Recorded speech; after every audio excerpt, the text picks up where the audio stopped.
Popcorn World.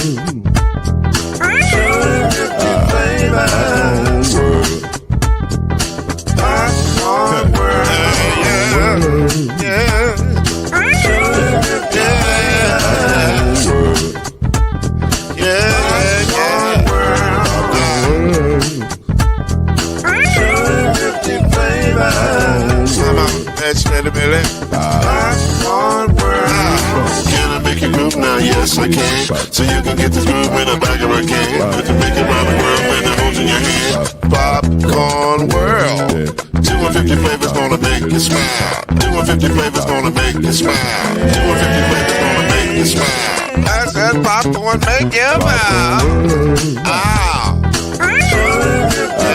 Popcorn World. Popcorn World. Popcorn World. It's a popcorn world. It's a popcorn world.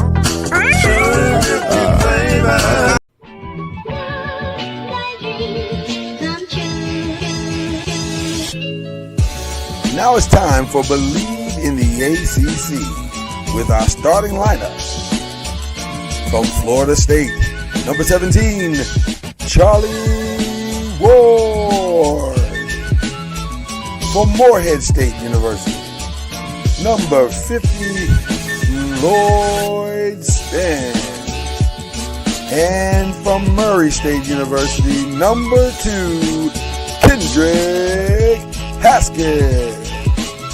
Get ready for the best sports show about the ACC in all the land. Believe in the ACC starts now.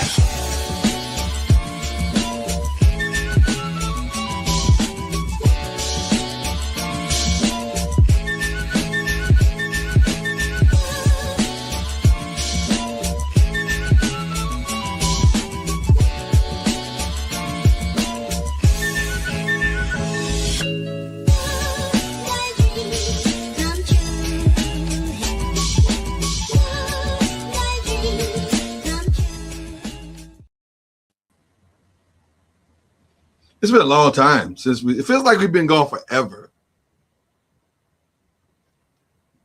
Are you muted? Am I muted or are you muted? My mic wasn't on. Okay. I was like, is it me? I don't know why it was off because it usually is on when I plug it in, but it was off today. It's off today. It's off today. No, that's because we've been gone for so long. And it's like, game's a little off. You're going to miss the first few free throws you hit, you miss, you shoot, or even talk about, apparently. When you've been gone for a while. But we back now. Kendrick Haskins, Lloyd Spence, Charlie Ward en route. Probably going to be calling from his car soon. Probably from the car. Yeah, we'll take our tour through Tallahassee. Yeah, because that's part of what we do on this. Like podcast. the glasses look. Thank you. It's serving as a in duality today. Fashion and also a brother been up all night. So I finally figured out why celebrities wear glasses. I didn't realize it's because they're either up all night, drunk, or high. And it's like the glasses, keep you from seeing all that. A combination of the three. Or it could be a combination of all three.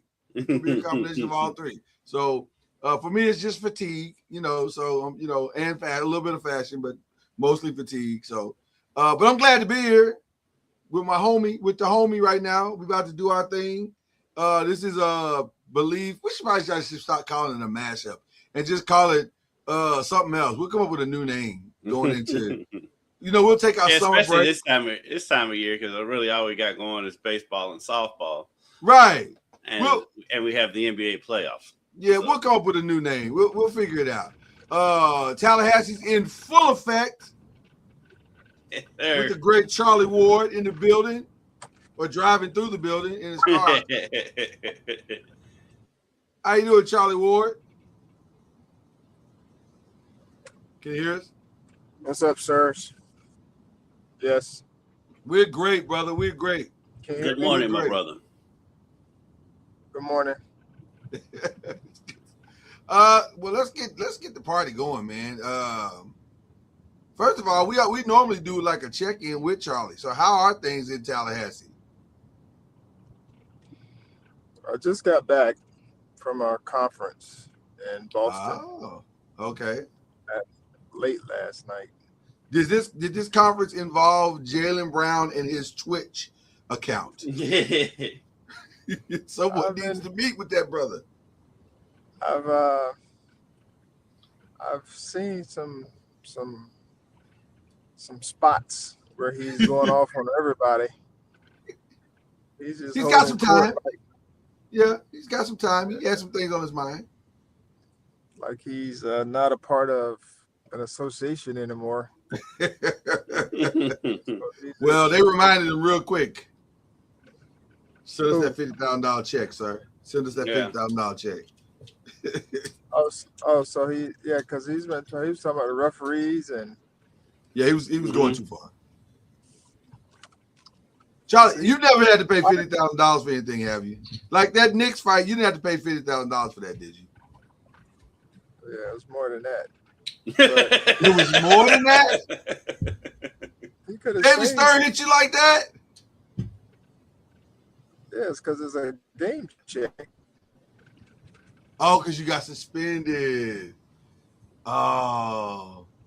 At the point when you're sitting at the house, do you think, man, I shouldn't have gotten that fight? Like, do you have that revelation? Like, are there regrets at the point when you're at the house? I mean, it is what it is. You have to suffer your consequences. But okay. I learned. I didn't do it again. I wouldn't have part of anything else. That's true, Charlie. I don't remember any other Charlie Ward fights in the NBA. So you did learn. You are one of the few who's ever learned their lesson. Yeah, because your old college teammate used to love to fight. Oh, yeah. Listen. He had zero problem fighting. Sammy. Oh. During that time, it was kind of unregulated. Yeah, that was the culture. That was the culture of the NBA during that time. Well, during that time was when they started cracking down on y'all. Right. Yes, that's when all the rules and things started happening. Yep. Before that, they used to have just straight out brawls. Yep. The good old days. The good old days, they called them. They called them. Well, listen, Charlie, I don't know. You've been busy, man. You've been flying across the country, doing all kinds of things. You may not be aware of all of the things that are happening in our beloved ACC. And one thing in particular is happening in Kendrick's backyard. Like, man. They're spending a lot of money. They're spending a lot of money. Well, reconciliation will give you that opportunity, Charlie. When you make things right with the people that broke your heart, y'all come back together and love on each other again. Then they reopen up the checkbook, and all of a sudden things are, moving in the right direction.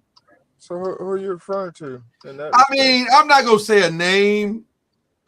It's John Schneider, but it rhymes with Apacons.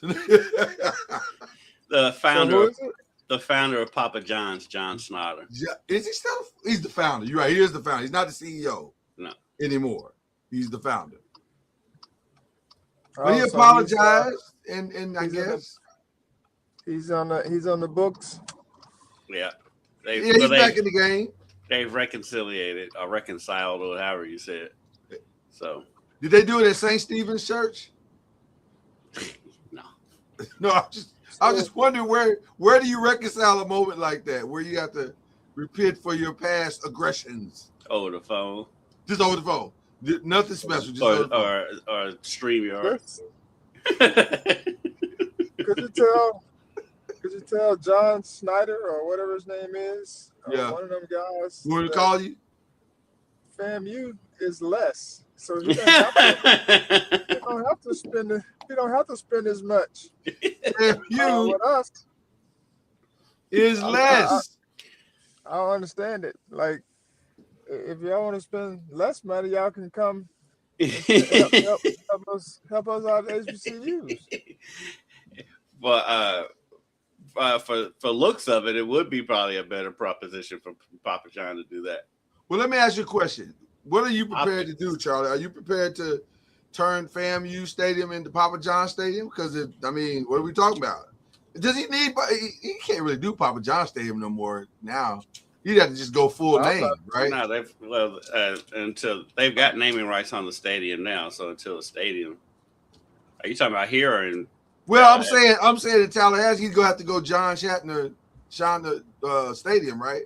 Schnatter. What is it? I don't know. It's a complicated last name.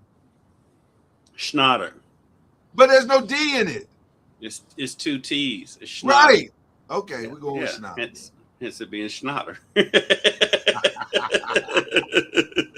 That sound like you saying D with a D instead of a T. I'm sure if the price is right to change the name, so or Okay. to add a name to make it right. Okay, Kendrick, I need you to work on this. So, and I mean, there are a lot of things. The Champions Ranch. There's a lot of naming. There's a lot of things. Right. I mean, we're talking about helping students, helping athletes. We're talking about helping people grow and be better. So we're talking full-on reconciliation. Like, don't stop just at Louisville. Yeah. Fix all the problems. I'm with There it. you go. I'm with it. Well, he's helping Louisville for sure because they all of a sudden they're basically getting every player they want to get. I thought they were going to lose. I thought they were going to lose the Akezi kid. I was like, well, Maryland's probably going to get that because that's his daddy's school. But yeah, I didn't realize though that he lived here at one point. Oh, is that how the connection happened? Yeah, he lived here at one point. I was on a radio show yesterday, and the host on there was saying because the host of that radio show also teaches at a local high school. Okay, and he was saying like some of the kids in his class was like, oh yeah, we played against him in middle school. And one kid was like, yeah, he dunked on me. He was like excited. What's his proper pronunciation of a name? Obini? Obina Akezi. Obane Akezi. Obina. Yeah. Obina. You don't remember his daddy in Maryland? That's his daddy. It just dawned. Well, you know what's crazy? I'm having to now reconcile that all of the players that we grew up with have kids that are now going to be playing sports, right? You know what I'm saying? Like you don't think about that until you start seeing it, but it's right. You're right. Those kids are that age now. Yeah. So I never even. I didn't hear the name. I heard the name and it never registered until you just said it. Yeah, like Ron Harper Jr. Ron Harper Jr. Sammy Davis Jr. But yes. So okay. So there you go. Well, listen, that kid is signed, sealed, delivered, and reclassified. So if they get all of the kids that they've signed, and it looks like they are, because the only one that's really in question at this point is the Florida. I call him Florida. Flory Badunga? Yeah, because he's technically in the draft, technically. Oh, yeah. But he probably won't stay in the draft because he's not. I would imagine he's not going to get drafted. He might go. He might be a second-round pick, but yeah. Yeah, but he won't. He'll get more money at U of L. He'll get way more money at U of L. He might as well just come back. So Louisville will have a significant team next year. Like it will. They have done well. Men and women, if we're being honest. Yeah, the dollars are flowing. They should be top 10. Both teams, I would think, coming in next season should be top 10 teams. The women maybe. I just don't want to get ahead of myself. Yeah, I got. And I haven't seen what other people done. I was today years old and I realized my camera zooms in and out. It keeps, if you notice, it's zooming in and out. I don't know how. I thought you were doing something different with your computer, so I didn't say anything. But I said, "Oh, he's got a new feature on here." Okay, I got it. But apparently, I do. I was swipe. All I did was wipe off the lens. And maybe that's all it ever needed, Kendrick. Maybe that's all it ever needed. So but yeah, they should be at least top 10 coming into the season. They still need some shooting though. They need some. They're not done. Shooting. They're I not don't think done. They're not done. Yeah. But yeah, on paper they look pretty good. And I was talking about the women. The women's biggest coup was keeping their players. They kept everybody. They kept their core, and so they kept the core. Yeah. And so that was huge for them. And then bringing in some good pieces around them, they should really be ready to make some noise next season too. I think your Seminoles have done well too. Charlie, they picked up a little point guard. You might know him by the name of Anthony Robinson. Yes, I mean that was a nice get. They definitely have gone out and gotten guys they felt can help push them to the next level, or trying to at least compete. Still not sure where they are with their bigs, who those are, because when you're playing in any league, you have to be well-rounded. Right. And what I mean by that, you have to be able to play all different types of styles, because you never know what type of style is you're going to end up playing against. Yeah. And so you want to make sure that you're, prepared for it all. And so it'd be interesting to see I don't know who I know they have a couple of big guys that they picked up. But it'd be interesting to see how it all meshes. It's like no other team. You get these guys or ladies or whomever it may be, you bring them in and you hope they gel well together, because there's not that there's chemistry that has to be had, and if you're bringing someone in and then they're struggling and don't pan out, are they willing to sit even though you're paying them a lot? So it's just a lot of factors, injuries, you have to deal with as well. I'm just curious to know how did they work this Mikael Brown deal out with him missing so many games? As far as what his NIL deal or whatever? Yes. I guess it's just like any other player who gets injured, they still get their money. And so I assume there's not a game minimum. There's not a game minimum. For him and Darian Peterson. Hey, like Charlie has said multiple times, you can't prove it.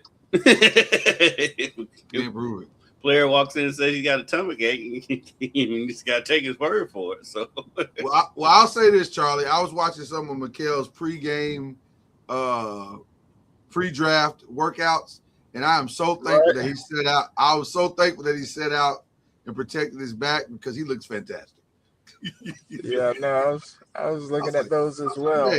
That back is doing all right. It's well, he's been on the mend for 4 months. So for 4 months, he's been. Oh yeah, he's had time to heal. He's had time to heal. 4 he months. Is healed.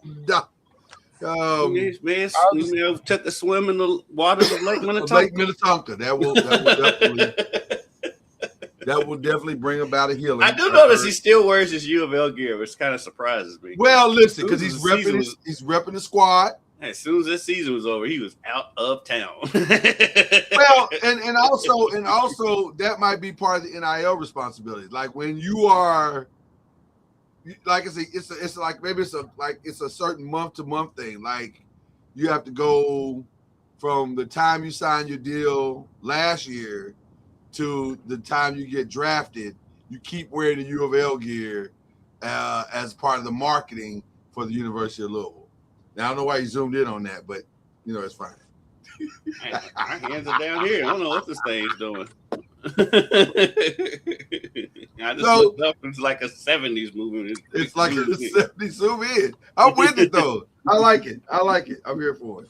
So, in ESPN, Louisville's women would have been ranked number 1 had it not been for Audie Crook just messing up the whole thing and going to Oklahoma State. So they are ranked number 2, and then the highest ranking for Louisville men is 24/7 has them at number 1. People were really upset that CBS had them at like 8 or something. Although I'll be honest with you, I don't know how right CBS is ever about these things. Like they don't. And it's like, you know, nobody has a full roster yet, so you just gotta wait it Well, out. and then also it's like the draft. We think this went well, but we don't know. Like nobody knows. Yeah, I mean, I give Badunga and Shellstad, the guard out of Oregon. I give them somewhat credit because they're around town.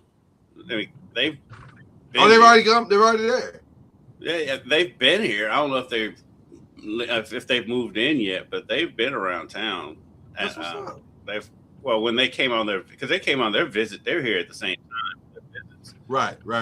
And they went out to a U of L baseball game and was out playing cornhole with fans and stuff. And so it feels like they're hitting the ground running as far as chemistry wise. Well, there's definitely a lot of excitement in all of the programs in the ACC. So the ACC, what will be really interesting is to see, honestly, how Duke and North Carolina bounce back from all of what's going on, because they got several players in the draft, pre-draft process, but I think some of those guys are going to end up coming back as well. It feels like some of those guys are going to be coming back. And I had a list. Let me see if I still have my list of all the guys that are in the pre-draft situation at the Duke. Their center, he already came back, didn't he? Yeah. Yes. And then they've got Isaiah Evans. Is that who came back? No. You're talking about Duke. You're talking about the center. Number 21. Yes, whatever his name is, we can find his name. We don't have to work this hard. If only we had computers that had. Right. We have the technology. We can rebuild it. I'm looking it up. Y'all go ahead. Okay. So there's a lot of players that I think could go. And then Juke Harris went somewhere. Where did Juke Harris go? Tennessee. So he left Wake Forest, left the draft process, and went to Tennessee. Yeah, I guess there's been an interesting development between Louisville and Tennessee fans, where they've gotten this bond. Patrick Gumba. Gumba, there you go. Yeah. Okay. But Louisville and Tennessee fans have formed a bond on dunking on UK on social media. It's become quite hilarious. Well, right now UK has become a very easy target because they and you know what? Let me say this too, and I almost want to take the glasses off, but because I'm so fatigued now, I want you to see the tiredness of my eyes. I'm not gonna do it. But I will say this: he kind of got your Aegis elbow going on with those glasses. I got an Aegis elbow thing going on. But here's the thing: I don't like anymore. I don't want this whole going on inside the NBA.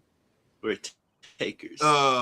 Inside the NBA thing anymore. Like that's And then he got the blue and white box, so it looks like he's going to UK. But then he actually going Stokes. Yeah, the Tyron Stokes dude. Like, come on, man, you ain't got to do all that. That's just grab the hat like he's anybody else. He's kind of troll of Kentucky. Tyron.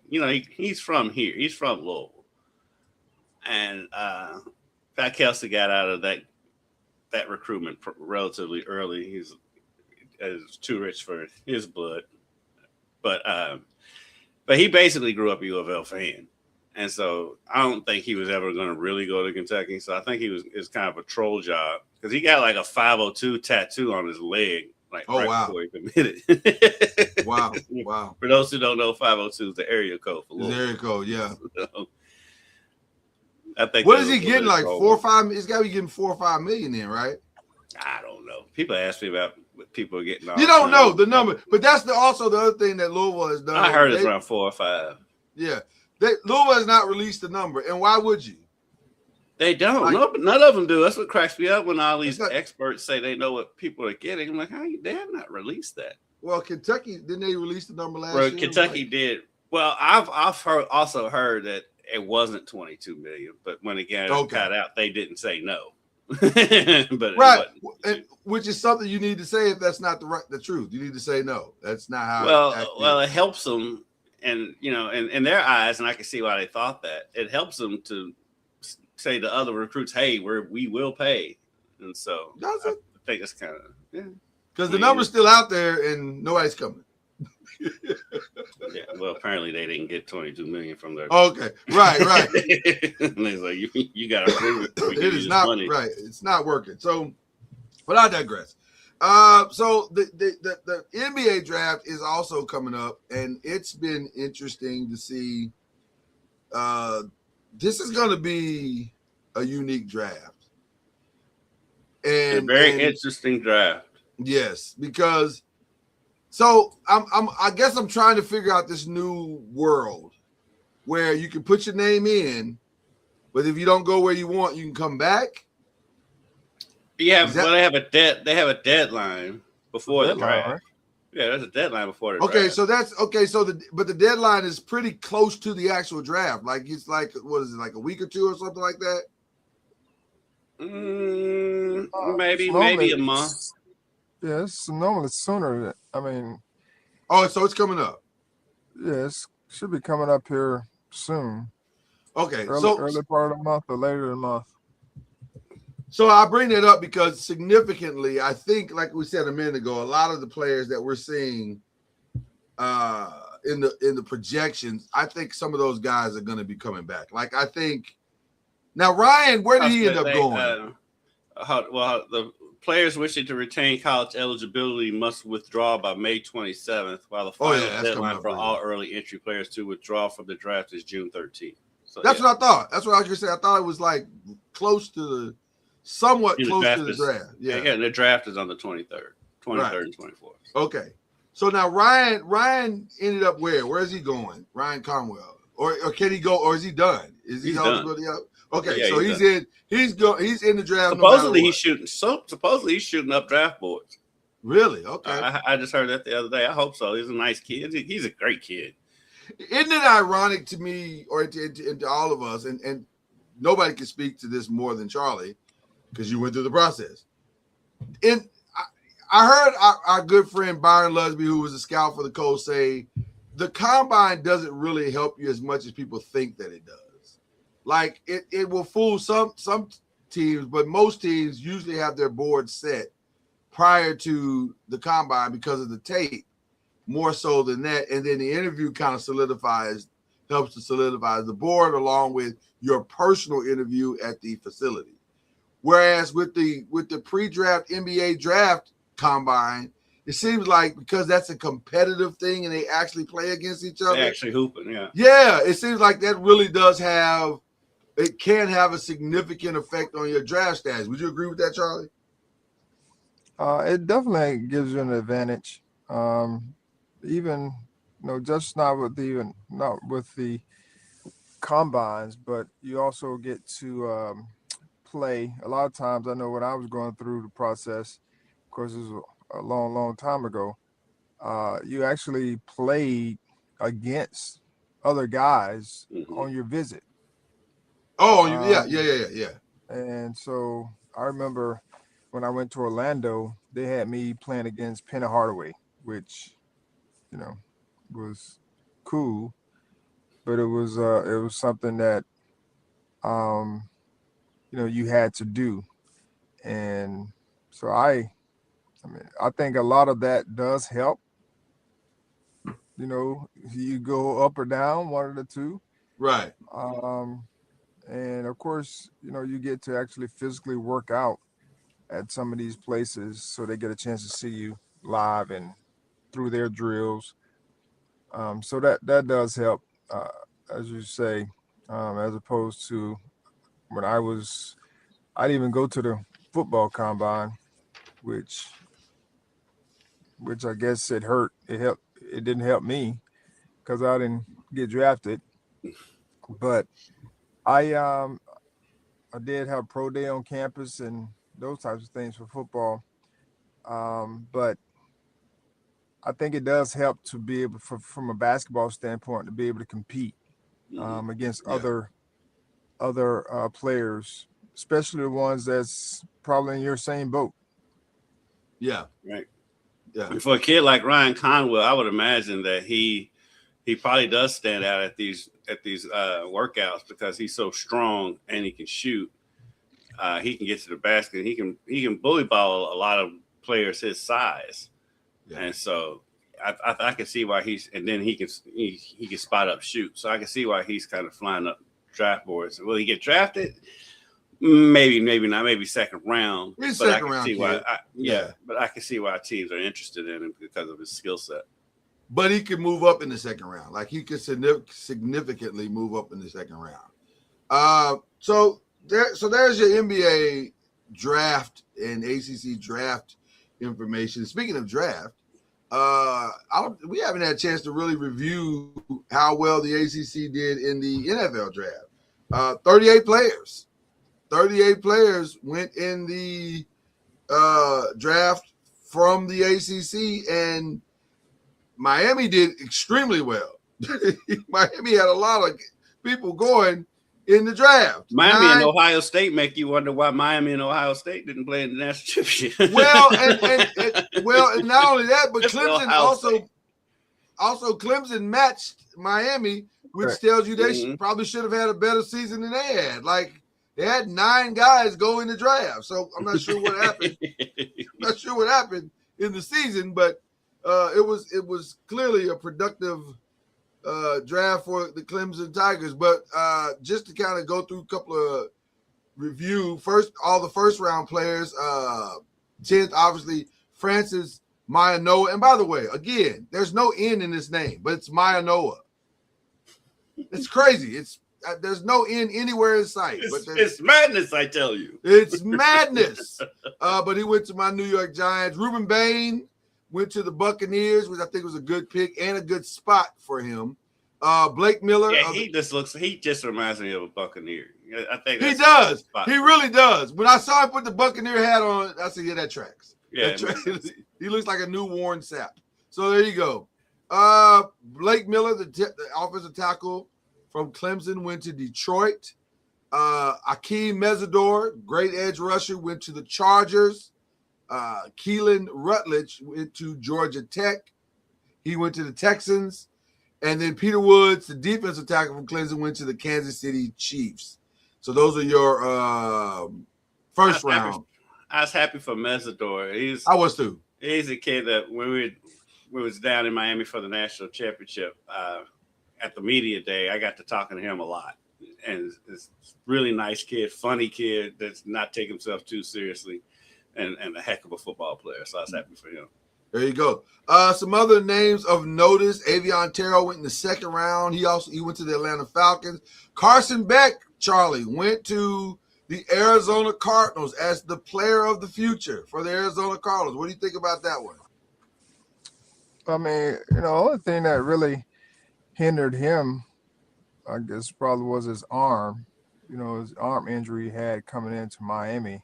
Right. And I know last year he probably wasn't 100% from that arm injury, due to, he was able to probably get some velocity, but downfield throws were probably tougher. But he has the tools. At Georgia, he struggled, with interceptions, but then he came to Miami and it was a little bit not totally different, but it was different. So I think he'll do well, but you never know. Especially that position. Yeah. So well, speaking of never knowing, in the fourth round, the Jets took Cade Klubnik as their quarterback of the future. I don't know about the quarterback of the future. I don't know about quarterback of the future. Well, you take a guy and hope he pans out. I don't know. Because who else they get? Because I know Gino's going back, but then they get another quarterback too. Yeah, they have 3 solid. Well, I ain't gonna say solid. They have 3 quarterbacks on the roster right now. They don't say solid, but Chris Bell went to Miami Dolphins, so they have their new Tyreek Hill. And that's a solid replacement. He's not quite as fast as Tyreek Hill, but he's much more bigger and physical, and he does have speed. Chris Bell's a heck of a football player. I like him and Malik together long term. Yeah. That could be a nice pairing. They should have their receiving core of the future. Now they just got to get somebody to throw it to them. Exactly. Darrell Jackson from Florida State went to the Jets, so he'll be there with Cade. And was Quintavious Hutchins, was he the final pick of the draft? Is he Mr. Relevant from New England? He went the 7th round. Is that 247 at the last pick? Let's see. See if I can use this interwebs again. Yeah, use your interweb and see if Quintavious Hutchins from Boston College was the final pick in the draft. But all in all, Charlie, it's a very successful draft for the ACC. 38 players is not bad. I mean, people were killing the ACC about not having so many players, or maybe they were just killing my Seminoles. But it's just Red Murdoch was Mr. Irrelevant this year. Okay, all right. I just think it's all. I mean, it's a year-to-year type deal. It is year to year. Yeah, 100%. So now everyone's killing the SEC because the Big Ten has won the last 3 championships in football, and like everyone's clamoring to try to get more money in their conference, with expansion. I just think it is what it is. Like, you're gonna have a certain number of guys who are of the draft board. Some teams, some conferences, just not. But everybody's going to have good talent, at the end of the day. Well, it's certainly hard to claim you're the best conference on the planet if you can never win, like, anything beyond your conference. So, so there may be some validity to people's hammering away at the SEC, who routinely says they're the best, but they're not winning right now. So, all right, Charlie, I got to get this. I know you got to get out of here in a few minutes, but I got to get this one out before I let you go, because we mentioned it a little bit earlier, but I know that Jaylen Brown is very upset at how his season ended, though he says this is the best season he's ever played, and we'll get back to that in a minute, because that was a wild statement. Had the most fun. Yeah, it was the most fun. That's a wild statement to make, by the way. But and he was so proud of his guys this season, which, again, wild statements to make. But we'll talk about that in a minute. But I want to talk about the actual game, Charlie. And you are not just Charlie Ward. Well, I want to talk about, before we go on to what's going on in the conference finals as it relates to, what's happening right now. Right. I want to go back to the first round for just a second. And I just want to ask you, as a state championship winning coach and a coach that had a very productive first year in college basketball, if your team has shot 11 of 39 from the 3-point, at what point do you look at them and say, just go stop shooting that and go score it, go do something else? Like, this ain't working. Like, help me understand, because I'm telling you, as a journalist, I sit here and I am frustrated by the Boston Celtics in those final 3 games shot 35 for 127 from the 3-point line. That is an insane number. I don't understand. That's why they're sitting at home. That's why they're sitting. Is that stubbornness to a strategy? What causes that? I mean, it's the philosophy of the program coach, or team, or whatever you want to call it, And so that's why. I mean, we all are byproducts of our experiences, our philosophies, and those types of things. And if that's what you believe in, your expectation is you need to make it happen. And so they I mean, that's what they've been doing all year. That's how they got there. So it's hard to just say, pull the brakes from what actually got you there. And it came back to bite them. So, I'm just always a believer in a healthy balance, and being efficient. Regardless, I mean, you have your philosophies and what have you, but you have to have a healthy balance and be willing to make adjustments.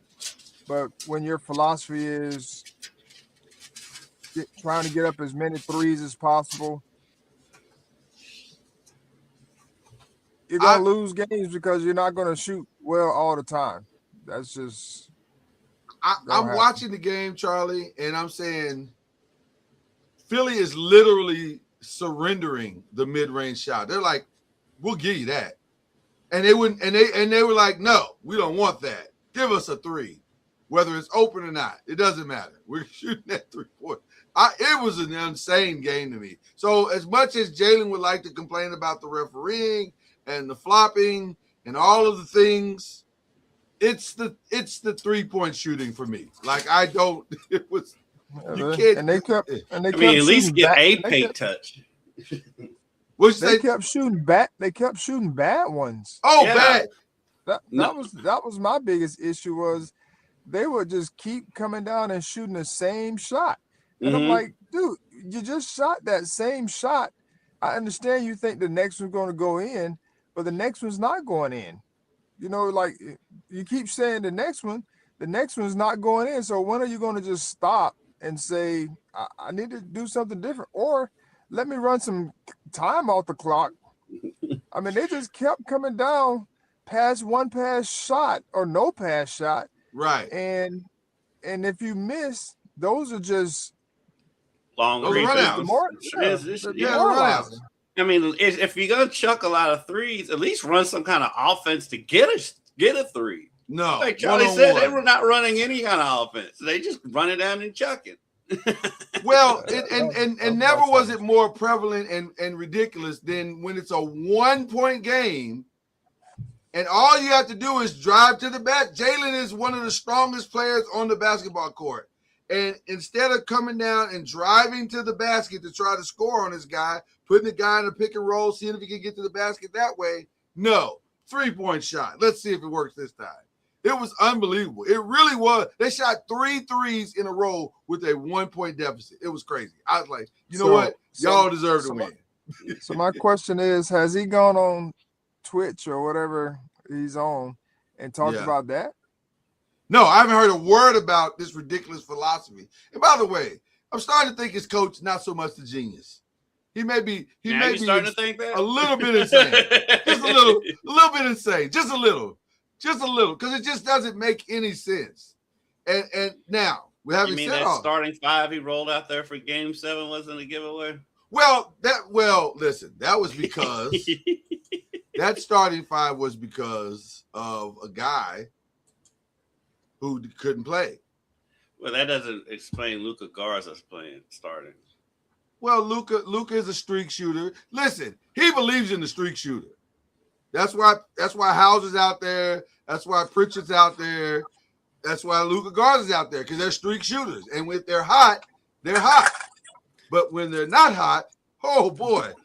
So here's the starting 5 for that game. Luka Garza, Derek White, yes. Jaylen Brown, yes. Ron Harper Jr., who's barely played all season, and then Baylor Shireman. That seems like a winning formula.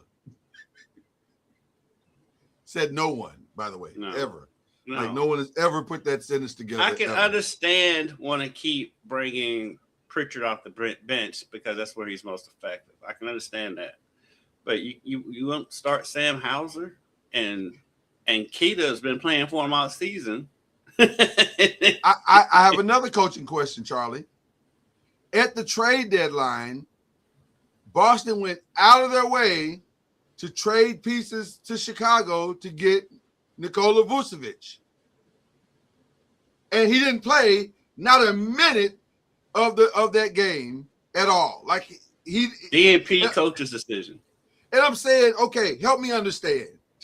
Just for my own. Again, Help me understand. Baylor Shireman played 22 minutes. Because Joel Embiid is killing you. He is destroying you literally have Jaylen Brown, who is giving up 4 inches to this guy, trying to guard Joel Embiid underneath, and he's giving up like 30, 40 pounds. He's walking him down under the basket and shooting baby hooks into the basket. And Vucevic can't give you 6 fouls? He can't give you 6 fouls at least? Well, I'm always going to side on the caution of the coach because we're not in their meetings. We don't know what their whole philosophy, of why they went with their lineups. And because I'm sure they talked through it, and they felt good about it, whatever it was, their philosophy was. And I don't say it backfired, but that's part of coaching. You're going to make some good moves, and sometimes the moves don't pan out.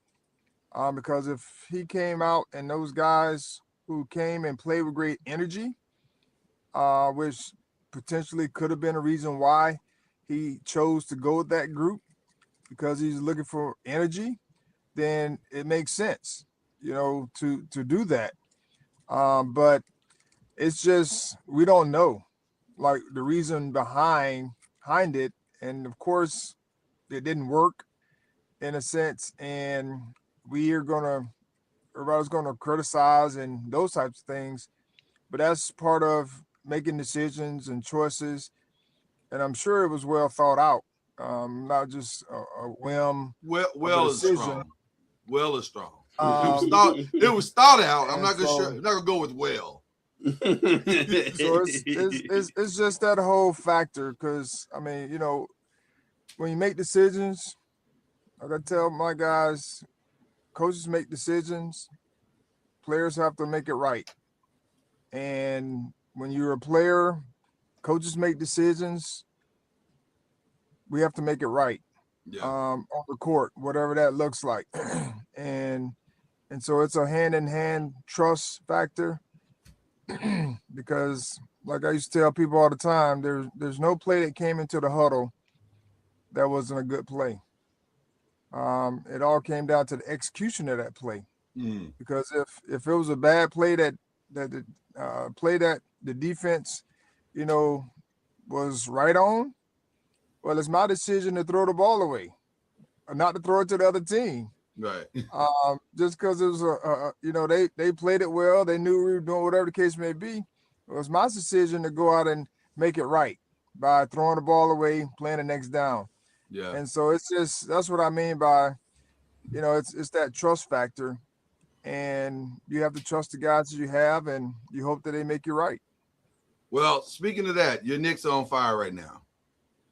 They're playing extremely well. Orange and blue skies, Charlie. Orange and blue skies. And it also looks as though there's no end in sight, because we don't know if Joel Embiid is going to make it back for Game 3. It appears that the knee injury may be a little bit more significant than people are saying, or they may have held him out. They're not really saying a lot, but they're saying it is something.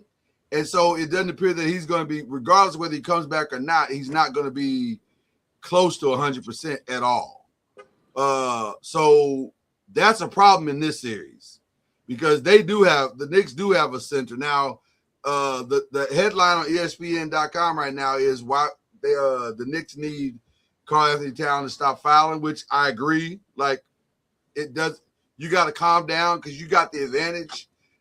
You really do have the advantage in this series right now. I love Cat, but he loves committing stupid fouls. Yeah, and it becomes a very different team when he's not on the court. I love the way that he played in the last series as a distributor, because it took a lot of pressure off of Brunson. It kind of opened things up for Anunoby a little bit more. It was a really smart strategy to make. Now, full disclosure, Anunoby hobbled off the court last night. We don't know what it is. It appears, if we're dime store doctoring it right now. It appears it looks like a hamstring pull. We don't know what grade though, but he could miss the next game.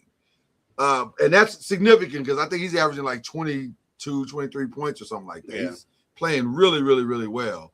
But nevertheless, it's going to be interesting to see if they can keep this momentum up and what's going to happen. But how are you feeling about your Knicks right now, Charlie?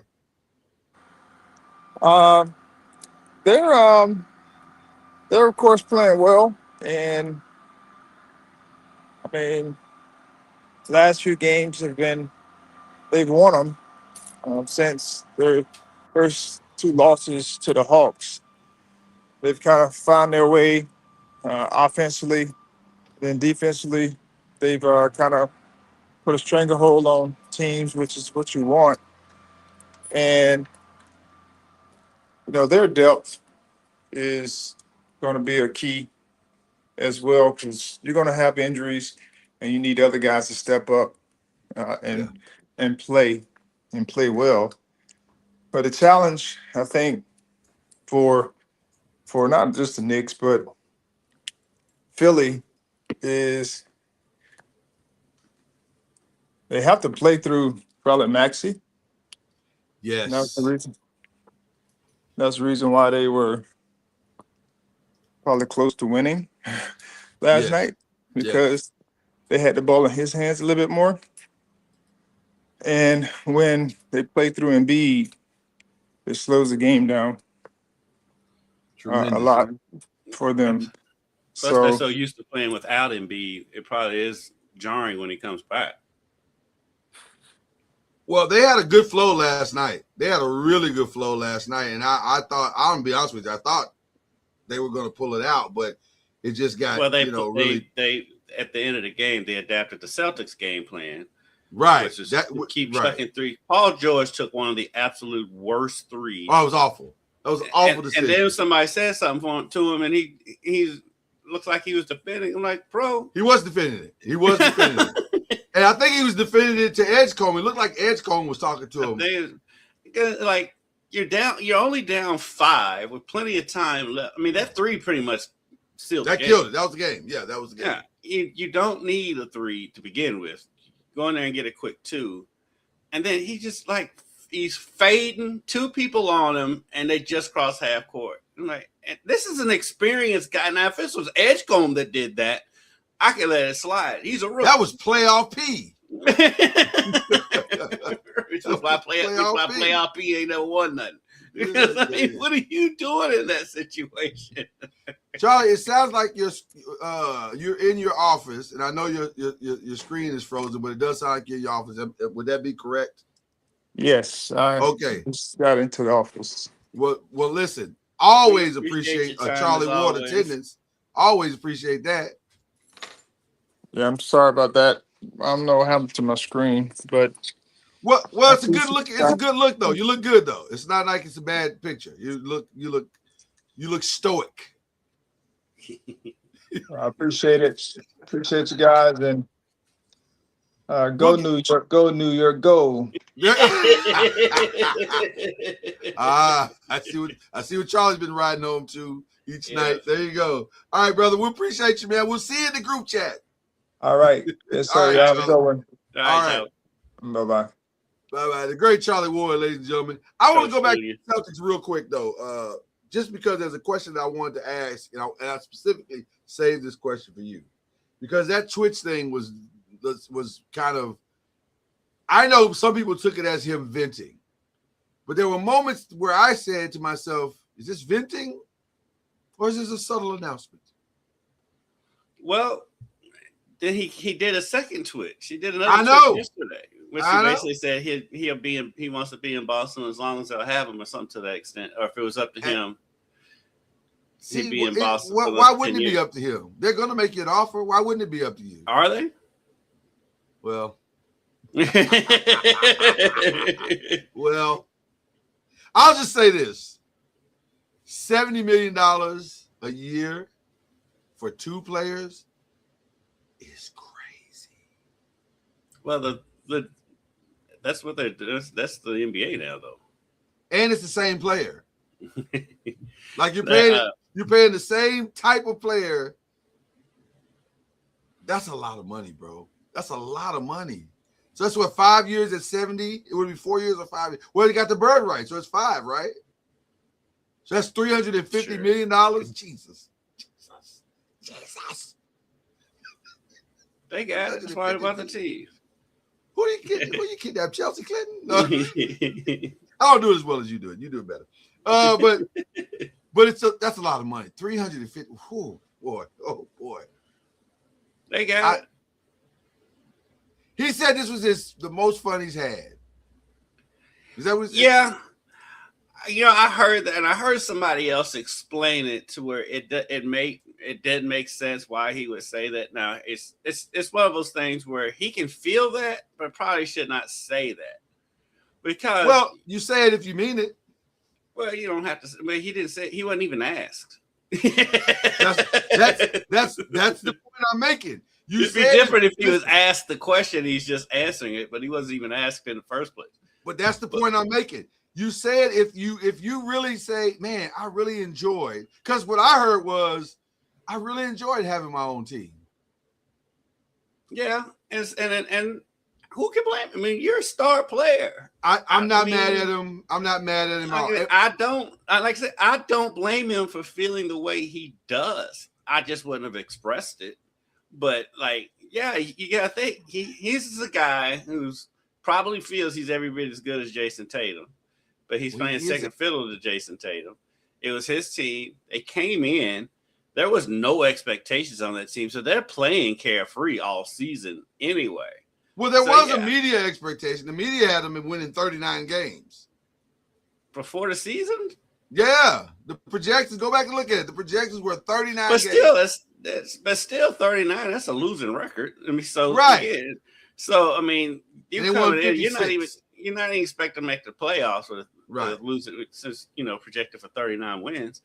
And so you come in, you can play carefree. You're the man on this carefree team. I can understand why he had fun. I mean, he was an MVP candidate this year, so I can understand it. I just wouldn't have said it. So there's a team that's looking to make some changes, probably because their star is disgruntled. Would you make that trade? Would you if you're Milwaukee, do you call the Celtics and say, hey, your guy wants his own team and our guy wants off this team? I mean, it makes sense. It does make sense. Taking my Laker fandom out of it, it makes all of the sense.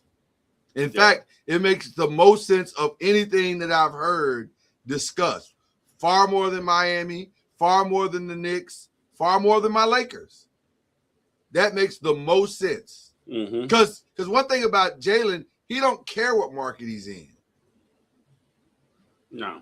Because he's all about community investment and all of that type of stuff anyway. So he just wants to be somewhere where he feels appreciated. And by the way, perfect timing, because you got a coach that understands what it means to have a star player in Taylor Jenkins. Yeah, and far less worrisome star player. Oh, listen, this is Taylor Jenkins' dream scenario. And lose Giannis, get Jaylen Brown, I think he'd be very happy. And he doesn't have to deal with Ja anymore. And he doesn't have to deal with Ja anymore. Which I don't understand why the Grizzlies let him go in the first place. But I don't either. I thought that was crazy. Because it certainly wasn't his fault. No. Because they went with the player in that situation. So I think him and Ja kind of falling out. But then, you're most likely giving up Ja too. So they totally ripped that thing down to the studs. Yeah. And they're still stuck with Ja. I guess Ja will get traded until the trade deadline or the draft. Yeah. Ja, I'm sure Ja has put a moving truck on standby because he's not going to be living in Memphis much longer. It's over. It's over. This divorce is inevitable. So that's what's going on with the Knicks and the 76ers. The Pistons and the Cavs, that was an interesting first game. I think the Cavs series is going to come down to just James Harden and can he stop turning the ball over? Yeah. If he can stop doing that, they'll have a chance to win that series. But because the Pistons don't have anybody to score, they don't like. Well, they've got Cade, but right, but beyond Cade and an occasional Tobias Harris sighting. Now Duncan Robinson had a good game. He had 19 off, a contributing. I think them making Tobias Harris the number 2 option was a good, was a smart move. Tobias Harris always has been a serviceable player. I've never understood why he couldn't stick with anybody. I don't get it either. I think it's the only option you have. Like if you look, I think he pretty much is their second option, and I think, because with his skill set, Cleveland really doesn't have anybody to match up with him defensively. They don't. They absolutely don't. And Thompson, that ain't what he do. His job is to go stop whoever their people are. That's his. Asur's job is to go stop whoever is causing problem, which is why James Harden had 7 turnovers. Right. So he did his job. And Cade's size gives Donovan problems. Yes. So I think Detroit's gonna win that series. You do? You think Detroit's gonna? You don't think there's any way Cleveland pulls this out because they have the better talent. I mean, Detroit's the number 1 seed for a reason. Detroit is the number 1 seed for 1,000%. So I think Cade's size and Asur's size out there on Donovan and Harden is makes the difference in the series. On both ends of the floor. Cleveland don't know what to do with Jared Allen. Like he is just out there, and I love Jared Allen. I love Jared Allen. I think Jared Allen in a different uniform could play great, but in this uniform, he's great for them. Like they are lost. Sometimes. But that last game, that game 7 they played in, right? He was outstanding. Yeah. I don't know. They don't. This doesn't seem like they know what to do with him consistently, and so it. I don't know. It's weird. The Timberwolves Spurs. As we go over to the Western Conference, the Timberwolves Spurs. That went about how I expected last night. Yes. First of all, let's start with that. Yes. They got the split, and it seemed like they were already comfortable with the split. And I think, because I think, when Spurs came out and hit them in the mouth, and Minnesota was like, yeah, you know what? let's go ahead and rest our guys a little bit. They're playing the long game. The Wolves are playing the long game, and they know they got an injured Anthony Edwards, and they don't need to run him into the ground within 2 games. So if had they jumped out to a good start, maybe they would have pushed. Yeah, then but if once it got out of control, they were like, we got what we came for. We're fine. Yeah. Yeah. And that's the way to play it. Can we just say this together and agree that 12 blocks is diabolical? That is crazy. And he'll have a game. He'll match or beat that. I think I agree with somebody. I heard somebody. I think it was Kenny said it last night. I think I do agree that at some point he's going to get a 20 block game. Oh yeah, it was Kenny said that. Yeah. I could see him getting a 20 block game very easily. Like the only reason why he may not get a 20 block game in this series is because Rudy will keep him down low. But if they're playing Nas, which the Spurs were strategical in putting Wemby out there when Nas is out there at 5. Yeah. Then he could, because he can get out there and block threes on the perimeter. With Rudy, when Rudy's in there, he's got to stay down low. But yeah, when he can get out there and block your 3-point shot, yeah, he'll get 20. Interesting that they have yet to have a great game from De'Aaron Fox. Like he had 16 last night. I guess that's fine. He didn't need to get more last night. Right, he didn't need more last night. So. But I'm just curious because I think they go as De'Aaron goes. Because I think De'Aaron opens up the game. The reason why Stephon Castle can be as good as he is, that shot he hit last night was insane. It was insane. Right. I think the reason why he can be as good as he is because you cannot take your eyes off De'Aaron Fox. De'Aaron Fox when he's on is about as pure a scorer as is in the game. He was plus 24 last night. Plus 24 is crazy. Yeah. So he didn't score as much per se, but right, it didn't look like that, right? Yeah, but yeah, he still kind of dictated things. For those who didn't see it though, because Castle they outletted it to him with the shot clock going down. He's already in the air when he catches the ball and releases it and knocks down a three. It was insane. I don't think people realize how hard that is. I honestly, from a physics perspective, don't even know how he did it. Like I was like, I don't know how that happened. How did you? That was insane. I don't understand that shot at all. But he made it work. Like he did. he did the thing. So they're tied 1-1, and then tonight the Los Angeles Lakers will try desperately to try to tie up that series, and before it heads back to Los Angeles, and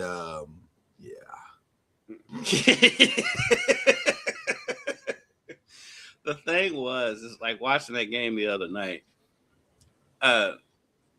You got the strong start from LeBron. Mm-hmm. You got a bad game from Shea. Good defense on Shea. And Jalen Williams is not playing. Mm-hmm. And they still methodically beat you by almost. Did not matter. Did not matter at all. We couldn't hit a shot because you got to make shots, and you got to make shots beyond LeBron. And I'm going to tell you now, having LeBron come out looking to score early in the game is not a recipe for them going forward. I don't like it either. I think it's got to be getting the other guys involved. But the problem is, if he doesn't score, then instead of being down in the fourth quarter, you're down in the first quarter trying to play catch up the whole game. So it's a weird catch-22. Yeah, it is a catch-22 because it's not sustainable for him to play like that. It's not. It's not at age 41. I mean, because really and truly, the reason why Houston won those two games that they did is because LeBron was gassed in that game 3 from going to overtime. He was completely worn out as a 41-year-old man should be. Right. So yes, listen. Great series against Houston. An outstanding performance by LeBron to even get him there. But it probably, we're getting very close to time to making whatever arrangements for the summer that you're going to make. Like I just don't see a path. And it's not even a knock on LeBron or the Lakers per se. Really, it's just the Thunder just come at you in waves. And we don't have enough. We don't have enough guys that consistently do the things that you're supposed to do. Well, except them.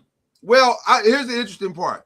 I think San Antonio might, because it starts with their guy in the middle, and then it branches out. So I think they might. I think that'll be the series where we see some this is interesting.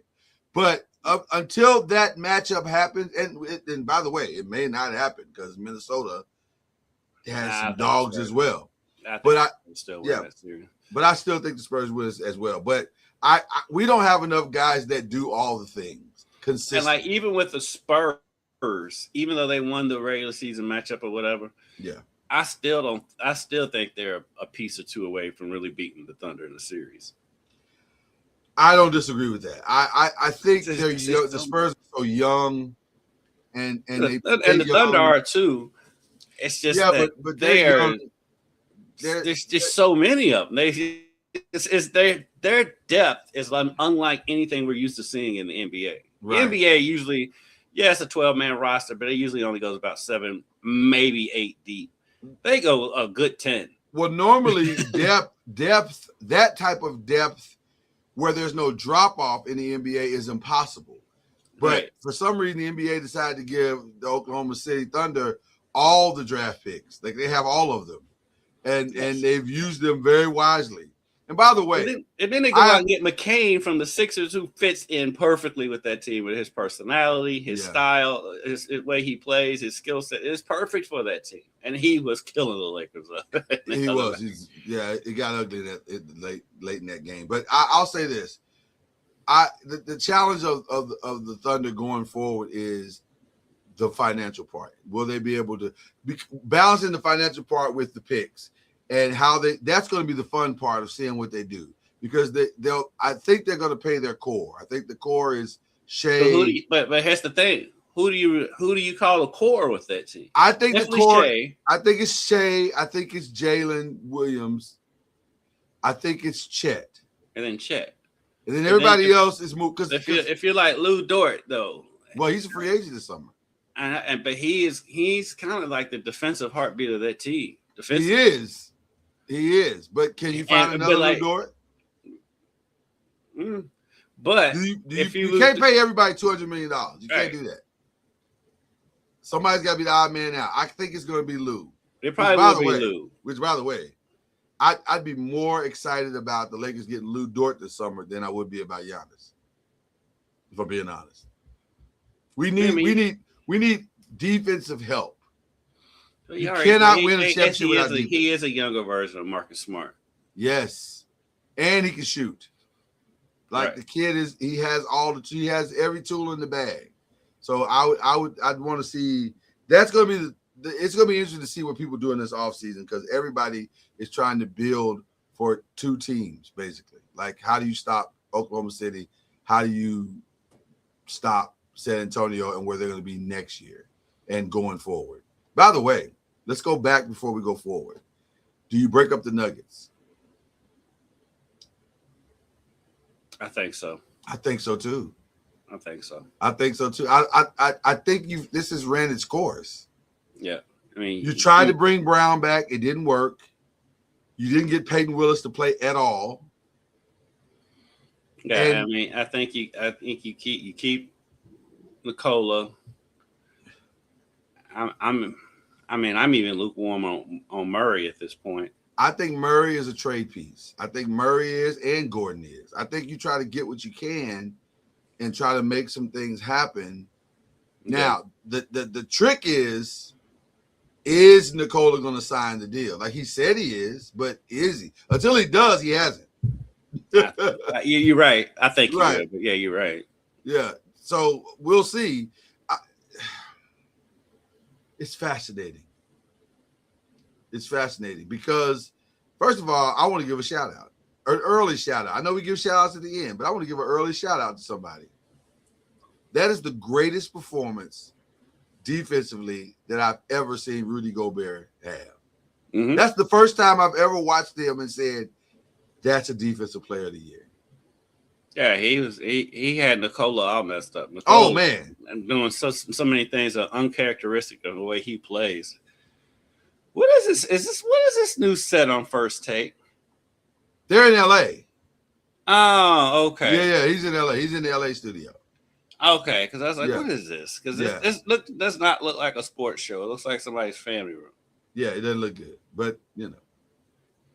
I saw Cameron on there yesterday, though. Yeah, the fact that Cameron is on there lets me know that we are in. And by the way, apparently Skip Bayless is coming tomorrow. Friday, yeah.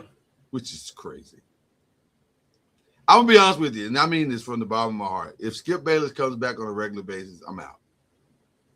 I'm out on First Take altogether. Really and truly, when we're doing this show, that's the most I watch First Take. Yeah, I lately I haven't been watching it because I'm tired of the rhetoric. And then Stephen A is kind of like, I respect what he's done, but some of the rhetoric is like, I don't need this. This is not helping me in any way in my life. So, and I applaud the improvement of Kendrick Perkins.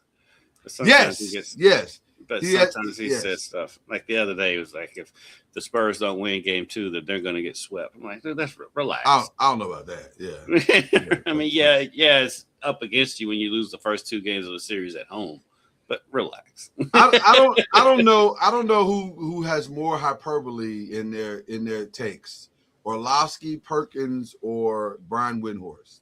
They're all 3 are bad. Like they're all. Levitar's got some of that in him too. Levitar does as some wild takes sometimes. He's so prisoner of the moment. Everything's the greatest thing he's ever seen.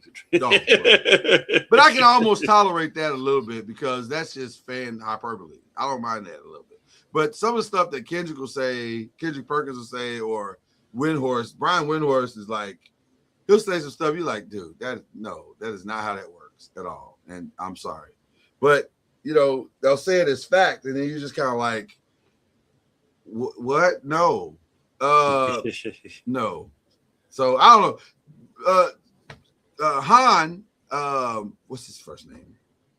That he's with the Knicks. He's on there. Yeah. I know you're talking about. He had an interesting take today, too, going back all the way back to the Celtics real quick. He said, who would you choose? Would you choose Brown or Tatum? Who would you choose, Kendrick?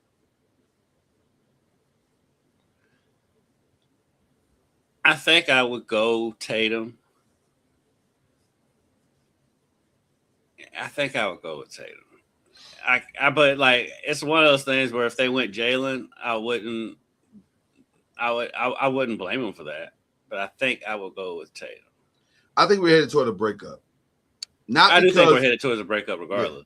Yeah, not because it's just financial. That like I just don't financial, and plus, I mean, honestly, and same with the Nuggets. I think that window's closed with that team, with that current makeup of that team. I think that window's closed. Do you give Joe Mazzulla any more rope? Yeah, I mean, he's got a title. And he's gotten to the finals twice. You got to give him. Okay. Yeah. All right. Give him a little more rope. Okay. But if he pulls what he did in Game 7 again, then no, it's boy. Okay. All right. I want to hear about this derby as we get to the rest of the stuff. This segment is called The Rest of the Stuff. If I can get it up. There you go. All right. I want to hear about this derby. You were there. You saw history being made. And by the way, Golden Tempo ran the worst race and the best race I've ever seen. It was crazy. I was like, this dude. I didn't even. So just real quick, from a fan perspective, I'm sitting with my ladies. My daughter picked, what's the name of the horse? Six Speed.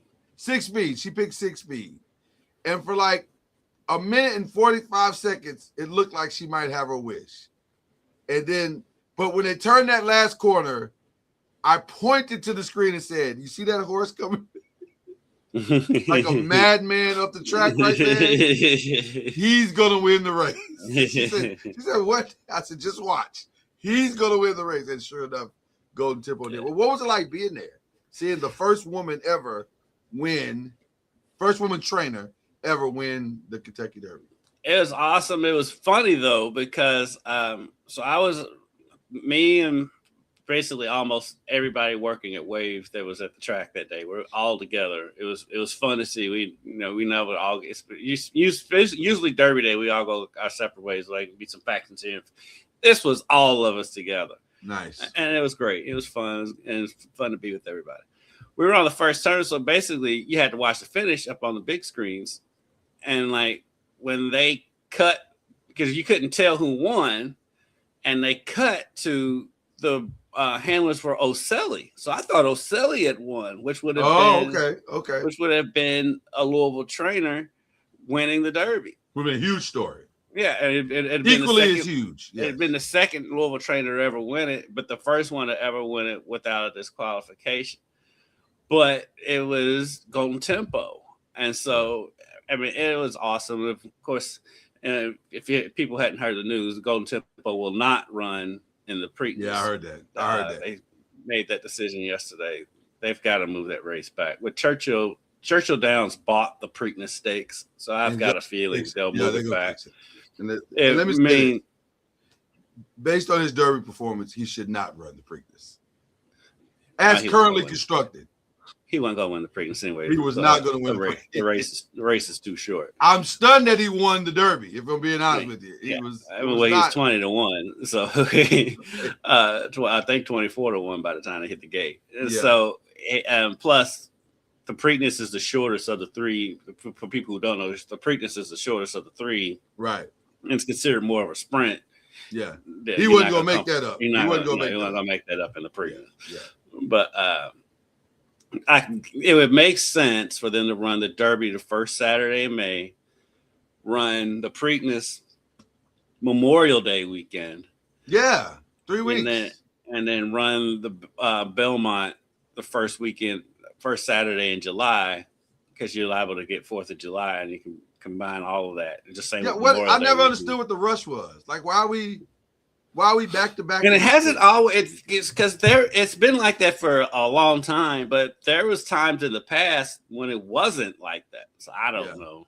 But the Preakness has had all kind of issues in Baltimore as a whole thing on its own. So my wife asked me a question that I could not answer, but I assumed I was right. She said, "I did. I'm probably wrong, but that's the manliest thing ever." I assumed I was right. Does the Preakness and the now I said to her, she asked me, does the Preakness and the Belmont, do they have similar festivities like the Derby? I said probably the Preakness does because it's in Baltimore, but I can't imagine that the Belmont does because it's in New York, and there's so many things to do in New York. I can't imagine they're having parades and all of those things in New York. It's not as big a deal in either one of them. Okay. Now the Preakness, when I've been there, it's a little bit more wild in the infield than the Derby is because the Derby's corporatized everything, right? And so it's still a little crazy the infield of the Derby, but I mean, even citywide ramp up. Like, is there a ramp up to it on either one of them? When I've never been to the Belmont, so I can't speak on the Belmont. Okay, but I can't imagine because that's in New York. That's 30 miles from Manhattan. They're not doing that in downtown Manhattan. Right. I mean, I would imagine though, if there's a Triple Crown on the line, if somebody's won, maybe it's a little more energy. Yeah. But as far as like the crazy what goes on here leading up to the race, not for either one of them. Okay. And then the Preakness, like I said, they've had their issues because of their track issue, and so right. Because Pimlico, I mean, lack for a better term, is dump, and they've knocked it down. So they're racing at Laurel, which is a much smaller track. And so I wouldn't imagine that they're hyping it up that much. Well, now that Derby winner's not in it, it's not going to get that much hype anyway. And to me, they've got to fix that part because the whole reason why I care. Because you want to see a Triple Crown. I want to see a Triple Crown winner. Other than that, I don't give a flying flip if some horse that I've never heard of wins the who cares? Yeah, that's the other part of it. Not only is the Derby winner not in it, I think there's only like one, maybe two horses that were in the Derby that are in it. Oh, well, then this is. There are a couple Derby scratches that are in it. Right. But by the way, Joe Public don't remember that. I know who they are because I had to cover them all for 2 weeks. But by the way, dodged a serious bullet at the beginning of the race with Great White and his Great White. Jockey. That was crazy. I was like, but the horse told him before the race started. I don't know if you probably didn't see it, but the horse was pacing violently in the barn. Like I'm not running today. I don't know what I got to do to tell y'all I ain't running today. And so when they brought him out to the track, it didn't surprise me that he violently did what he did because he was in the stall pacing the whole time. Mm-hmm. And I was like, okay, well, I guess he was like, I can show you better than I can tell you. so thank God he didn't hurt anybody or hurt himself. But yeah, that's a huge horse too. Jesus, he's huge. Great White is huge, and thank God that the horse didn't hurt himself, and thank God that the horse didn't keel over and fall over and land on the jockey. Which, by the way, it was inches away from falling on it. Yes, like literal inches away. That horse was the biggest horse in the race, by a lot. Thank goodness for everyone involved that it didn't turn out worse than it could have been. Yeah, he was the biggest by a lot, like a whole lot. All right. As we get more into the rest of the stuff, I don't know why I'm supposed to care about this. Like, first of all, let me be very clear.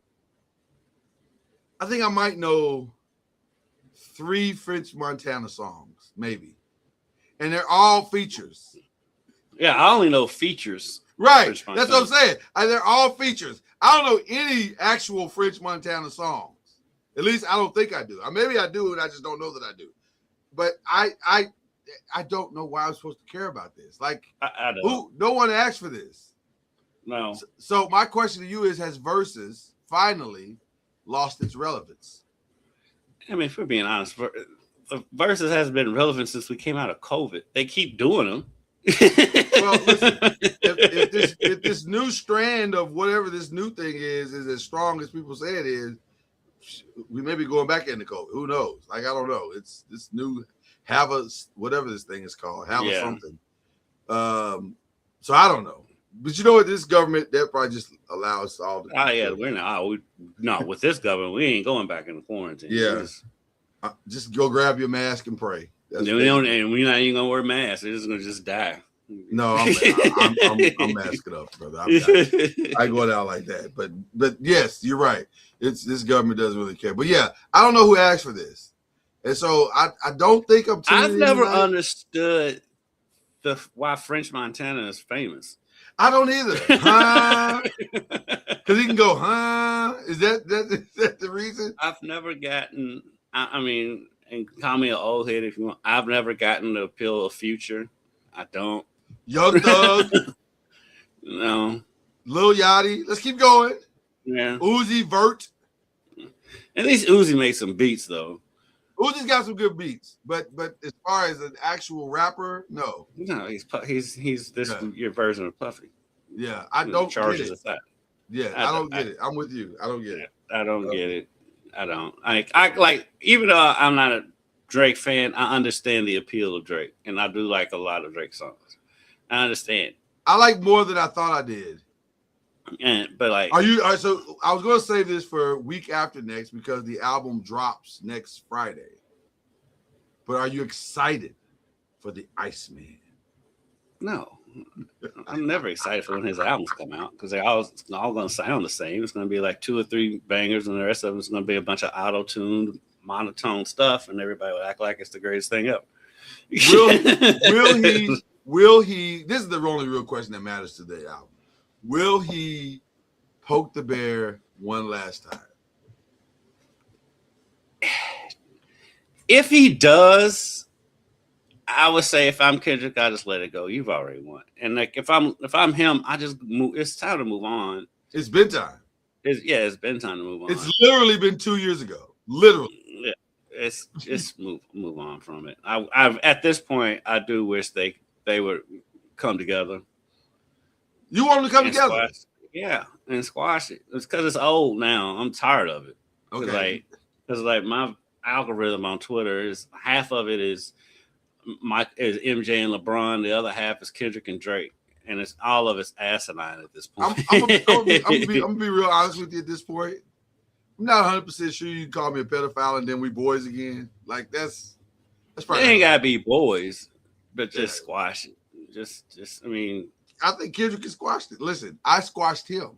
So there's in my mind, it's squashed. Now we got a Darren DeVries press conference today. How about that? Who? Darren DeVries, IU's head coach. Oh, okay. You got some things to talk about?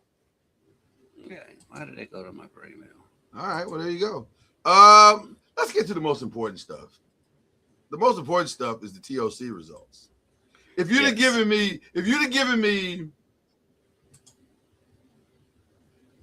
there were 32 contestants.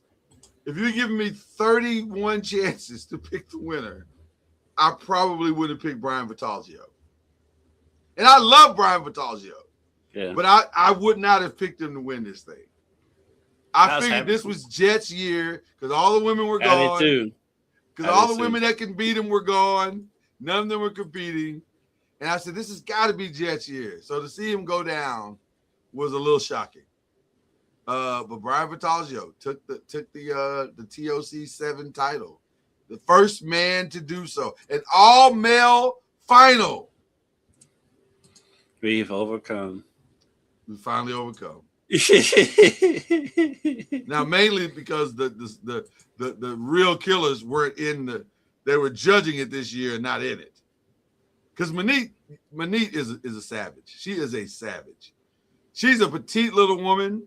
Yeah. And she looks all innocent, but when she gets in the kitchen, oh my God, she is a killer. She is not to be played with.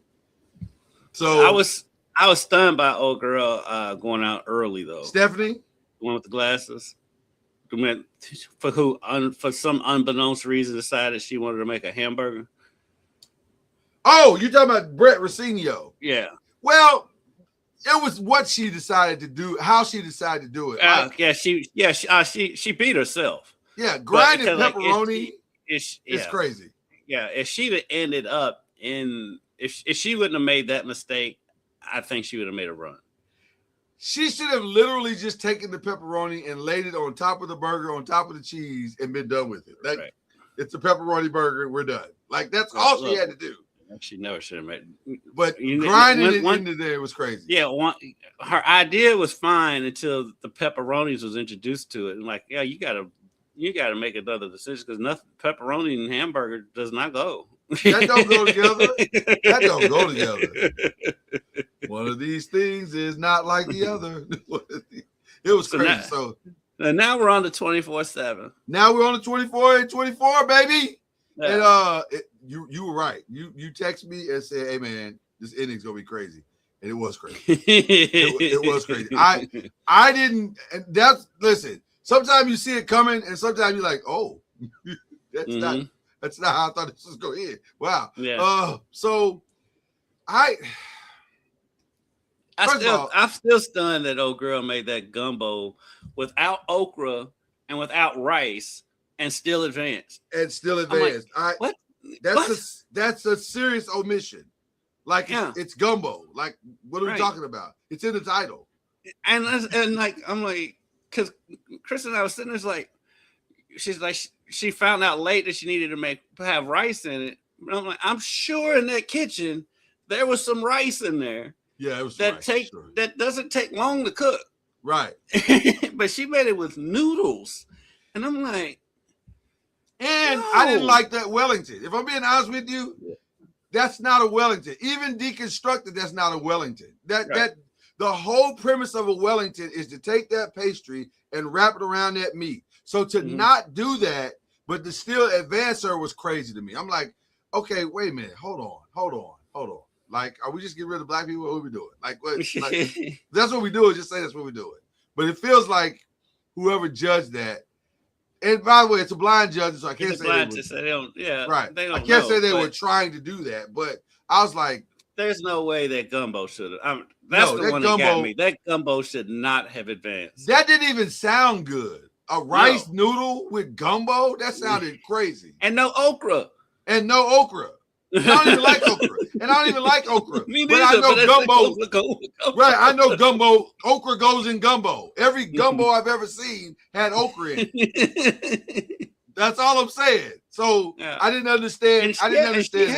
She had another dish too that I was like, yes, the first one I didn't like either one of her dishes. No, I thought she sucked at both of those dishes. And I like her because I've seen her. I've called very her nice young lady.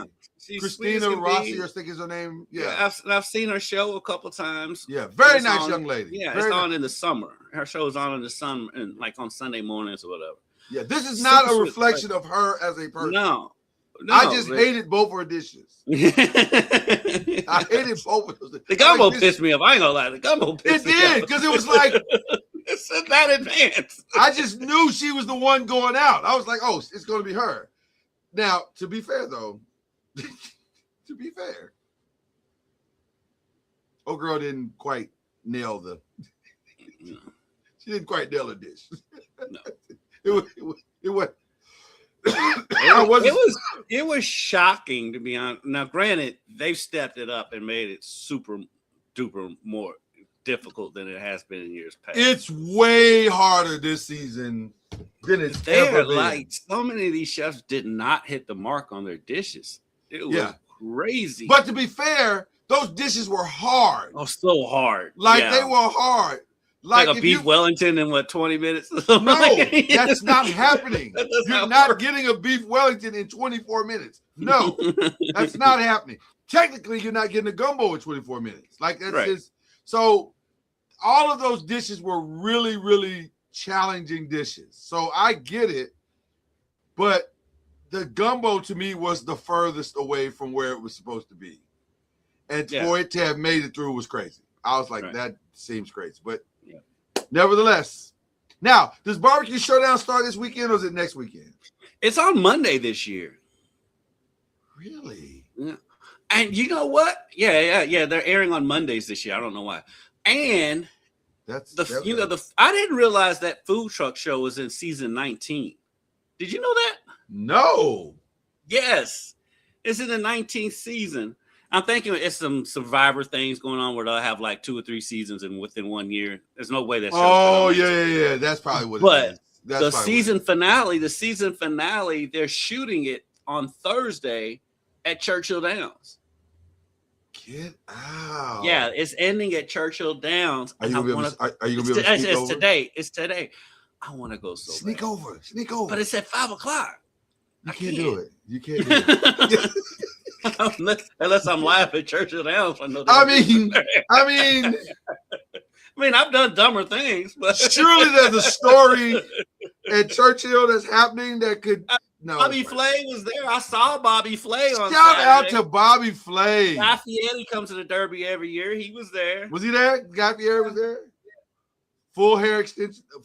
I didn't see him. I saw some pictures. Okay, gotcha. But he was there. It was interesting who was at Derby this year. It was. A lot of New York Giants went to the Derby this year for some reason. I'm not sure why, but like Jackson. Fabulous was there. The rapper? Yeah, he was a Derby this year. Well, but now listen, let's be clear. Let's be very clear. This is the behind the scenes for those of you who don't know. A lot of deals get done at Derby. Oh, yeah. A lot of business deals get done at Derby. So when you see all these people showing up at Derby, there is a reason. Because Zay Flowers was at Derby. And I was like, what are you doing at Derby? But again, in 2 or 3 months, you may see some Zay Flower commercials. So there you go. That's how it works. That's what Derby is. It's a meeting of business, sports, culture. They all come together for this one time. Yeah, so, Belichick and his handler were there. Oh.